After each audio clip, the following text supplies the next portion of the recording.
Today, we're taking a look at the best Google Pixel camera settings that will help you get the most out of your phone's camera, both photos and videos. Now, for this video, I am using the regular Pixel 9, so depending on the model of the phone that you have, there might be some settings that you're missing or some settings that I'm missing if you have something like the Google Pixel 9 Pro or the new 10 series, but we will quickly touch upon those as well. Now, if you have an older Pixel, you can still follow along and adjust the rest of the settings that you do have. We're gonna open the camera app. And first, we're just gonna quickly run through these different photo modes. You have the standard photo mode. Above the shutter button, you get to choose between different focal lengths. So we have 0.5, which is the ultra-wide camera on the Pixel 9, then the 1, which is the main wide lens, and the 2x zoom. Since you don't have a third telephoto lens on the Pixel 9, basically what they do is take the full 50 megapixel shot and crop into it, giving you a 12 megapixel image without the loss of quality and detail and stuff like that. So it's kind of like you have a third lens, but not really. So jumping through the menu here, again,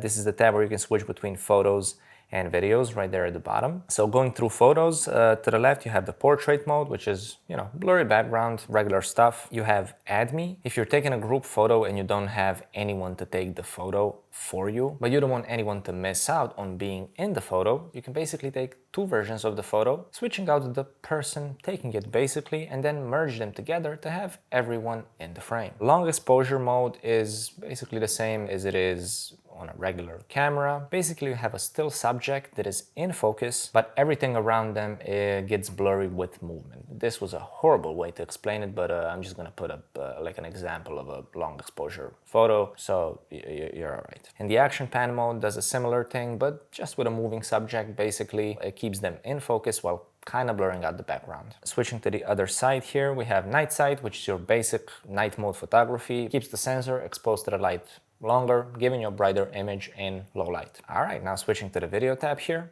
We have regular video. Blur mode is basically portrait mode for video, keeping your background blurred and keeping the subject in focus. And pan is just a mode that smoothens your videos when you're panning. By the way, for each of these modes, you actually have this question mark up in the right corner, and it will actually explain to you what this mode does. And here you have a short how-to, so you can kind of figure out how to use it. So you actually, I have no idea why you're watching this video. This is the phone can explain everything itself. And then on the other side, we have slow motion and time-lapse, which are kind of self-explanatory. Slow down the video and speed up the video.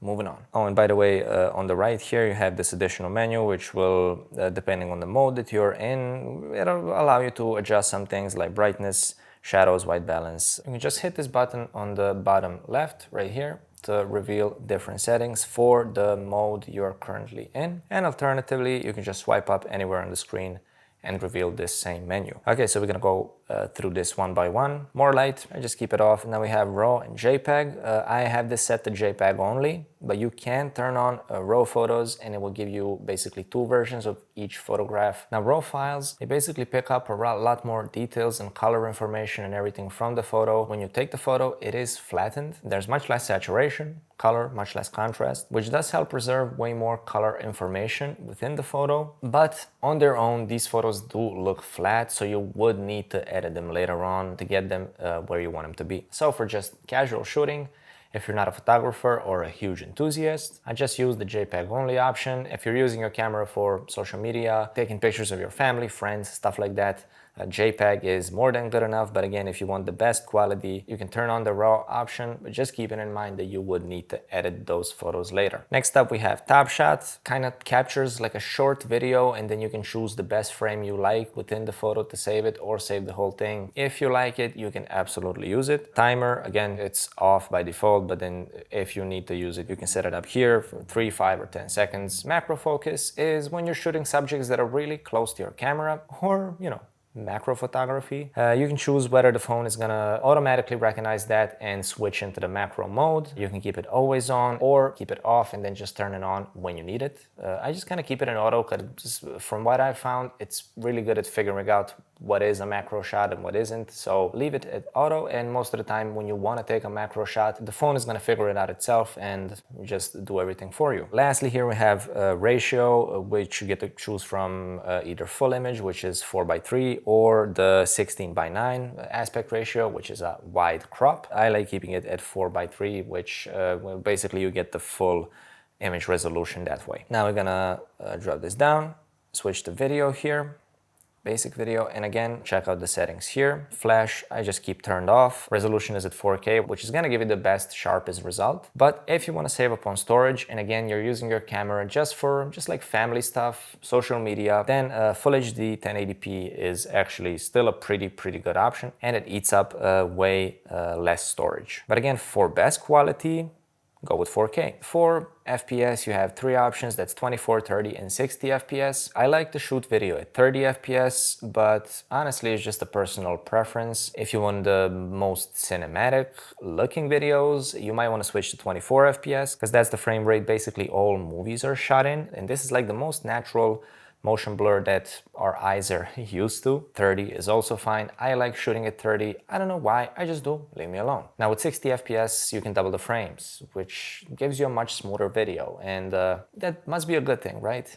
Maybe. And 60 just looks a bit too clear. It's just not a thing that we're used to, especially with Hollywood shooting at 24. What this is good for, and what is usually used for, is for slow motion. So if you have your main timeline or your main video shot at 30 FPS, and then you want to slow down like a portion of the video, then you can shoot that portion at 60 FPS, slow it down to 30 or 24 in edit, and you will get nice, smooth, slow motion that doesn't stutter or anything like that. So all these higher frame rates, like 60 FPS, 120, and even 240, they're basically all used for slow motion. But in general, you want to stick to either 24 or 30. 10-bit HDR, I actually keep turned off. So basically you get a wider range of colors, more brightness and contrast. But again, in order to display that later, you would need a monitor or just a device that supports HDR. A lot do, others don't. I don't know, I'm just not a huge fan of it. It looks a bit less natural in my opinion, but if you want to use HDR, absolutely, it will technically give you the best result. Video stabilization, you can choose between turned off or locked,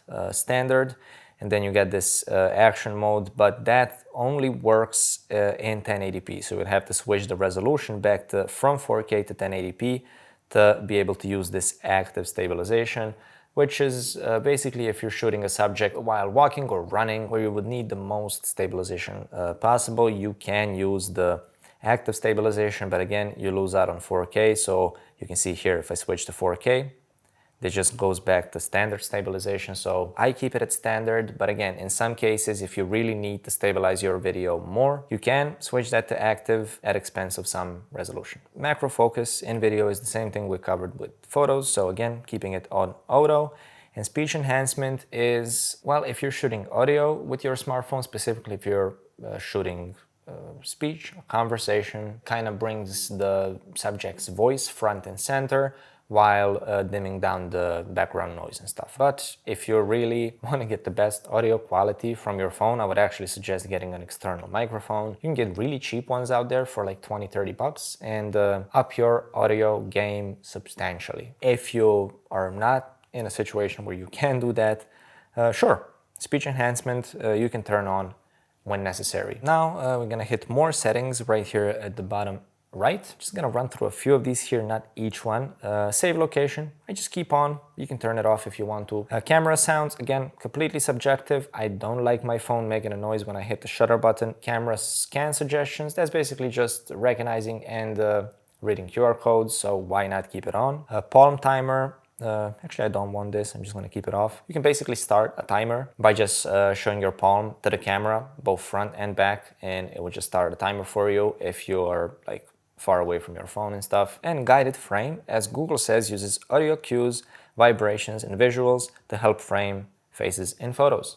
I've tried it. I'm not really a huge fan. I don't like the phone vibrating and doing all this extra stuff. Try it out, see if you like it, but not a necessary thing for sure. Button shortcuts, yeah, I just keep the volume key to shutter. You can choose switch it to zoom, volume, or off, whichever one you like. Frequent faces basically recognizes if there are faces that are constantly in the photos, and it just kind of adjusts the skin tone and stuff like that for those frequent faces. It does keep that data on device, and to me, I don't know, it's just kind of unnecessary, so I keep it off. Device storage, self-explanatory. You can hit the storage saver if you don't have that much storage, but yeah, I just keep it off. I'm gonna go back here. I'm gonna hit advanced. Show dirty lens warning, I keep on, so if you have smudges and fingerprints and stuff on your regular lens, it will let you know. RAW and JPEG control just gives you an option to switch between RAW and JPEG in the camera app, which we went through a few minutes ago. Social media depth features, I keep turned off. Turn on time-lapse for astrophotography, I keep that off, as well as turn on animation for astrophotography. Timer light flashes the back camera light during the timer countdown. Rich color in photos, I keep that off. It uses the Display P3 color format instead of the default sRGB. That, along with Ultra HDR, I just keep off for the same reason I went over talking about regular HDR, HDR Plus or whatever the name is. You do get more colors, brightness and contrast with these. With the P3 especially more pronounced reds and greens. For casual usage, I just keep that all off. What I would suggest you do if you really want to see what it's all about, turn on both rich color, Ultra HDR and HDR Plus and just test it out. Take the same photo with these features turned on, take the same photo with these features turned off, and do you. But I personally keep these off. Lastly, underwater photography and video. I've never been diving with my Pixel phone, but yeah, if you are diving and using that protective case thing, yeah, turn this on. Otherwise, if you're not planning a big flood anytime soon, keep it off. And take a look at just a few more settings at the bottom here. Framing hints are basically on-screen tips and tools to kind of help you frame your photos and videos better. I keep that on.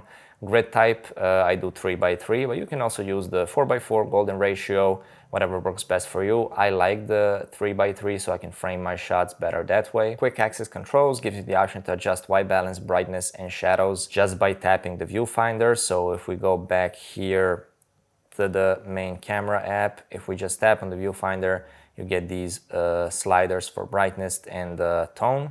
Save selfies is previewed, would basically show you flipped selfies. So leaving that off keeps them natural. Video stabilization is on. Audio zoom is again on. And store videos efficiently. This option basically saves your videos in the HEVC format. This is Macs and iPhones use this. It's way more efficient and you get smaller file sizes, but it's not that widely supported. So if you're using a Windows computer or a laptop or something like that, if you're not in the Apple ecosystem, it might just be easier to turn that off and keep the regular H.264 format. Now, I just want to go over one more thing, and that is, if you go into the camera app right here and hit this settings menu thing here, if you have the Google Pixel 9 Pro or 9 Pro XL and possibly any of the 10 series, I'm not sure which ones support what because they're just coming out and I haven't had a chance to test them yet, but you would have an additional tab here on the right giving you a few extra things that the regular Google Pixel 9 does not have, unfortunately. First of all, you have the Pro mode, which basically gives you much more manual control over your photos and videos. You can adjust stuff like shutter speed, ISO, things like that. Also with the Pros, you get super zoom, which zooms in superly. Yeah, basically you need the Pro phone to zoom in more. And a few more things that are exclusive to the 9 Pro and 9 Pro XL. Now, one way to get around that, specifically talking about manual control, since it's not available in the default Google camera app, you can always download a third-party one, like the Blackmagic camera app, for example, which will give you way more control over your photos and videos, so you don't have to get the more expensive phone, I guess. And even if you have the Pros, there's still some pretty cool features. So if you want me to do a deep dive on the Blackmagic camera app, leave a comment down below, and I will be sure to do that. Maybe, possibly. And now you're all set. Now your photos and videos are gonna be much better. Unless you had all these options turned on already, then they're gonna be the same. Any questions and stuff? Again, comments.